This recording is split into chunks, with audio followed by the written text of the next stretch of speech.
basically, I think I'm here to discuss those energy researchers which are not close to the exascale, but which are in the moment just making their research activities on a normal PC, but would like to move to HPC's clusters. The overall, my outline of the talk is I would like first to introduce the EERA, the European Energy Research Alliance. Then I will discuss the HP use case in EERA and the kind of industrial impact, and then indeed the need of HPC-related computational expertise in this sector. Okay, let me first discuss a little bit what is the EERA. In 2008, the Commission and the European member states basically decided to make a big effort to make energy one of the key priorities in Europe. And by this, the 10 largest research organizations in the different European countries came together, and they formed an organization, the EERA, to support the governments, and with the idea to have a better cooperation between the research organizations. Okay. Then the EERA made a strategy, and we said basically that we have 3 pillars. One, we not only want to be a network, we really want to make research between the research organizations, which finally over the years we found out will not happen on a large scale if there's no additional external funding, but it happens. Then of course we make coordination between our partners, which was already discussed by David this afternoon on the joint program Ampere. And finally, we also would like to have a structured approach towards the industry. Also, for example, we discuss common roadmaps together, common approaches towards the Commission or in the member states. What are the priorities? Okay, so this is an example of the joint program WIND in EERA, how they come together.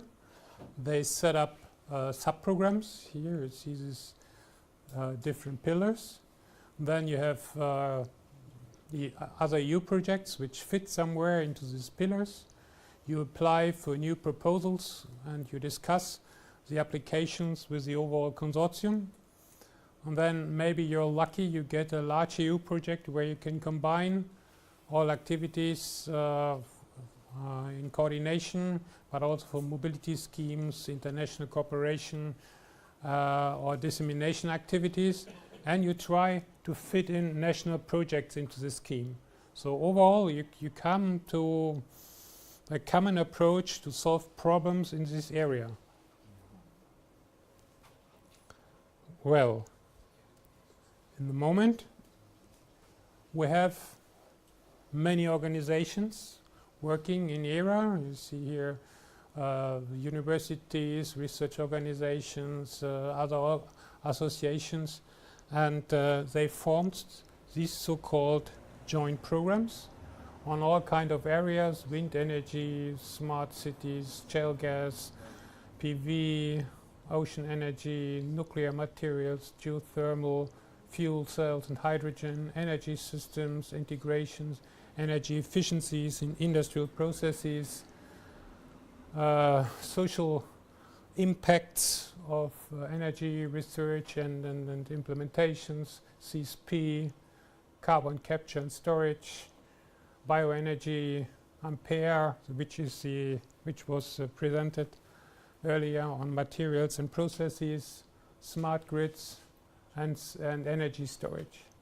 Overall, until the end of 2016, we had 17 joint programs with about 200 participating energy research organizations in Europe, with about 50,000 researchers working in this center. This means this is a budget of 5 billion euros per year in comparison to the 1 billion euros which the Commission puts in, means the EU budget is about 20% of what the EERA organizations have, and we get about 20% from this EU budget. This means overall for us 4% of the EU funding is going in our research centers.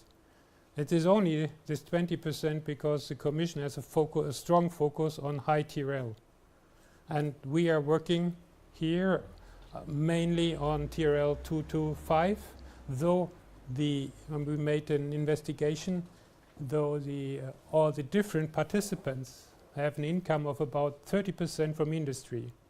So there's a very good connection of the EERA participants to the industry. So the relevance is large, and this is about research. Okay, so what are the EERA joint programs doing? This is a short sketch in the different joint programs. We have basically all joint programs are connected to high performance computing. The smart grids guys was already discussed this morning, but I mean, one example is network optimization, influence of the weather, for example. If it rains, then the performance of your network is dropping, and how to optimize this. What is the maximum load? Materials research is very common in all these joint programs. Bioenergy, nuclear materials, fuel cells, hydrogen, PV, also storage. Wind and ocean energy are their focus on farm optimization. You may have wind farms, you may have stream farms in the sea, and for smart cities it's mobility. E3S, I will have a few slides here. Ampere was discussed, and on geoscience you have similar problems for the joint program CCS, geothermal energy and shale gas, which are related to the underground. You have to make predictions, and a key problem here is that if you would like to do something in the underground, you have to have an estimation how the underground looks like. This means if you drill a hole, cost you 5 million euros. If you have a good prediction, this can save you a lot of money. Okay, so HPC-related computing in EERA. We have all large EERA organizations are also participating in HPC or have large HPC clusters. Jülich, DTU, CMAT, CEA, Fraunhofer, INEA. Then we have many universities having HPC clusters. Maybe not petascale clusters, but they have a lot. Edinburgh, Ghent, Regensburg, Stuttgart, Southampton, and many more. Their CMAT, for example, is one of the big projects, international cooperation with Brazil, where bioenergy, wind energy, and I think geothermal activities are investigated. Then the ETIP is, I mean, the key EERA participants are again forming or part of the ETIP. I mean, the conclusion is pretty clear. Overall, HCP computing is one of the key tools in EERA to advance energy technologies. And we have heard, I mean, that's the reason why I ask about 20, for artificial photosynthesis, about 20% of the people are working on computing. So this is important. And indeed, we already realized this, and we had in autumn 2016 or on the EERA conference a discussion group on open software and HPC computing, and we made some conclusions there. And these are a few slides from this conference, just to emphasize this again, that that EERA is involved in. So we had a discussion on networks approaches and open power software and systems. And one of the messages was indeed this industry needs this software. They also need HPC clusters running by themselves because, as we have discussed this, they need short answers on weather conditions, on network conditions, and these answers needs to be delivered. And actually, since FP5, there is a very close cooperation between the research organizations in EERA and the different DSOs and TSOs, which are also now, also the network distributor, which are also formed into associations, and they make common roadmaps together already since I don't know, 15 years. There's a very good cooperation and coordination of the activities. And this is not the case in the other areas of energy research, I must say. I mean, in storage, we are having, there's the EASE Industry Association, there's meanwhile also a good cooperation, but it's just started. It is not underway. It's not based already on results and ongoing. But this is important if you, for example, you want to standardize interfaces. If you, and here, especially for the computing, you have to deal basically with the same materials. Yeah, you cannot make your own activities, invent your own tools and standards. Another topic was the open software. And I mean, there is a list of advantages and maybe also of disadvantages which were presented there. For the research organizations, the open software is pretty good used. You can share, avoid work.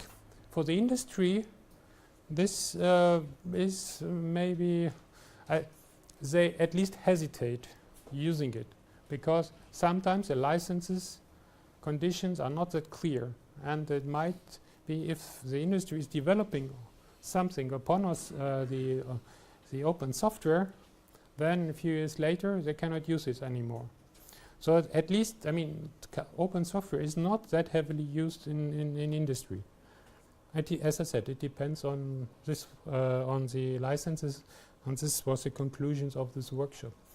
So then there is the Helmholtz associations in Leipzig. We have a Geo Research Center there, and they make also multi-physics simulations there in basically on all areas.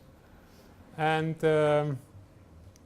there's one topic which is thermochemical storage, or high temperature materials are extremely important for energy technologies overall. If you can increase or improve materials so that they can stand higher temperatures, you increase the efficiencies of your generators, for example, or anything else.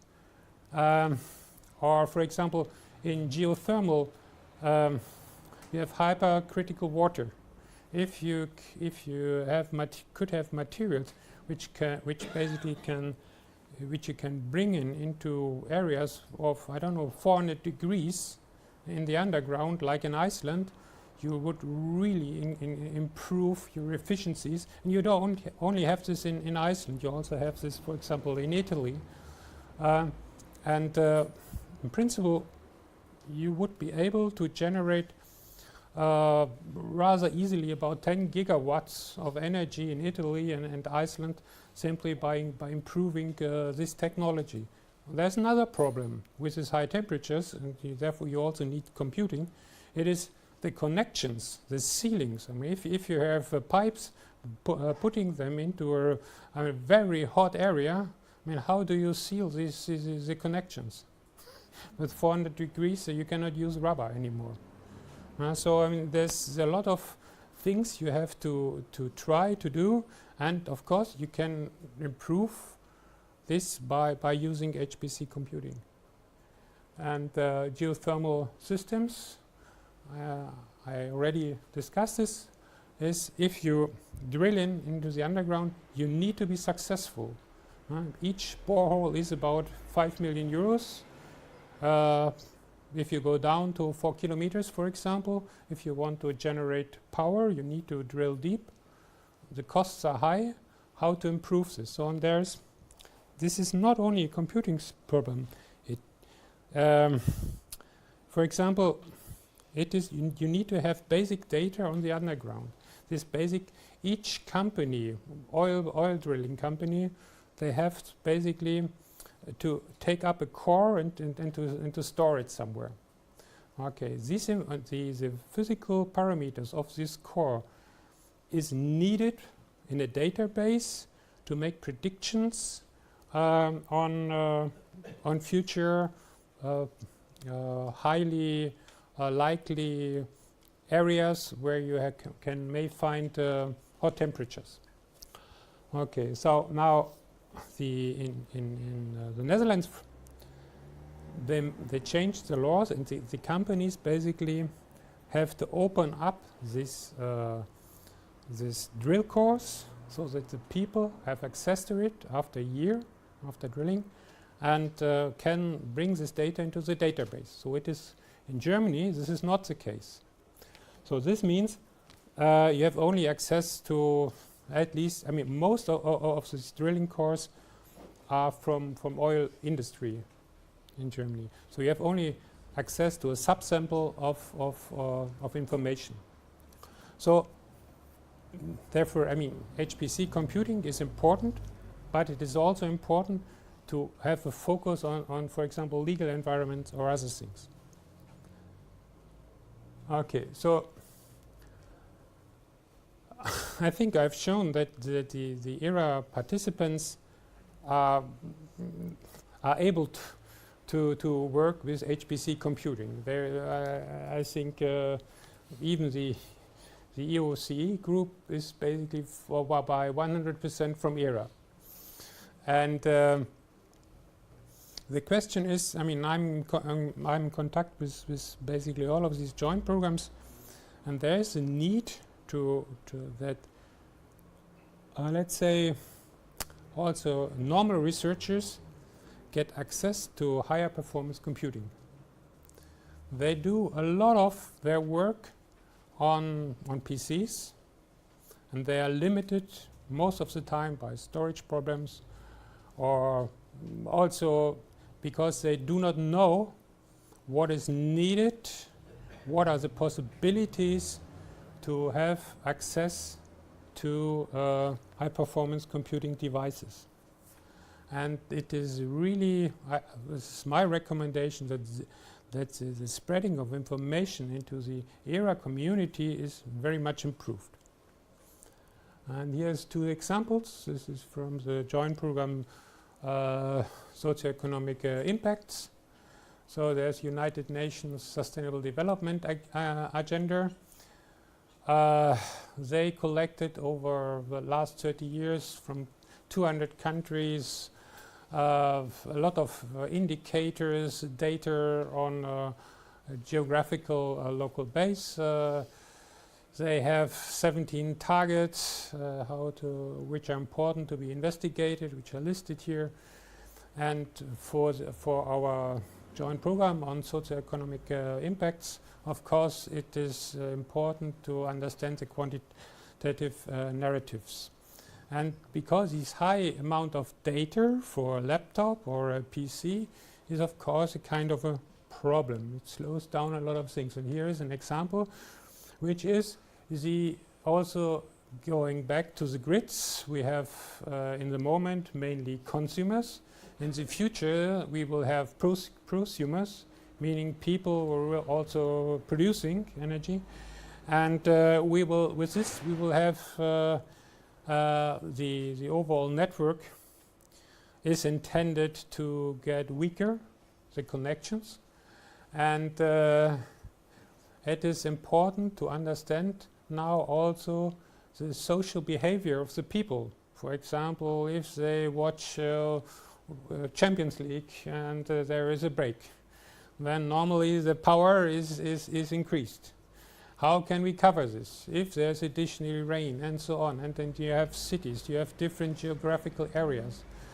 And okay, so it is not only the physical information which you have to feed into this network, you also have to feed in the social behavior. You have the geographical locations because they are different, and to run this on a normal PC is a challenge. And they do this, it works, that's not the point, but the question, there's really a request to they would be happy if they could run this on a larger machine.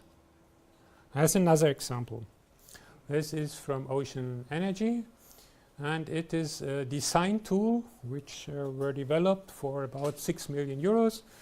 You have an ocean bay, for example, and you would like to bring in your stream devices there on the best position. And as you know, we have tidal effects, so I mean there's a change. There is also a need of power at a certain point of time of the day. So then you have also questions on mooring, then electrical system architectures and so on. And this tool basically is for industry, so that they could be aware where are the best locations for these stream devices, what are the costs they have to estimate in this bay, and so on. Overall, this software is not finished yet. It's not finished because it is not available as a Google tool, so to speak, that it is easily usable. It is usable by the experts. But oops, no. Why doesn't, yeah. Something doesn't, oh. There's something. Sorry, I need my glasses. Something is not working here. I don't see this.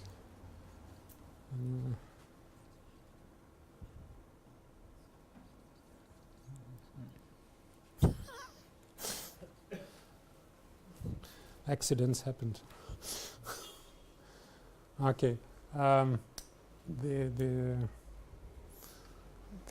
key thing is that the amount of data is so large that reasonable predictions cannot be made. So if you would run this on a high not on a petascale, but on a larger computer, then you could make this available on the internet as a Google tool, basically, if this is finally also programmed. But so there are more steps to be done. It's not only that you have to make a better interface for the users, it is also that the data storage problem needs to be solved. Okay, so EERA is looking into this. We plan to have a workshop discussing to improve the overall knowledge into our community on HPC computing. It is not only to bring this information into the community, it is also the knowledge on how to apply for funding for this. Because, I mean, even if you plan to use it, you need to have, I mean, it is costly to use HPC computing. Where do you do it? And how can you introduce this in a normal proposal, for example? Then we will also discuss we will focus on an open source coordination group, how to improve our activities, and how to combine this with HPC computing. And in the future, we might have these flagship activities on materials. And there is a question for us if we could focus here on high performance computing to generate new materials, because I mean then this is a real flagship for them. But this is under discussions, and this could be the next step for EERA. Okay, and with this I would like to finish. Thank you.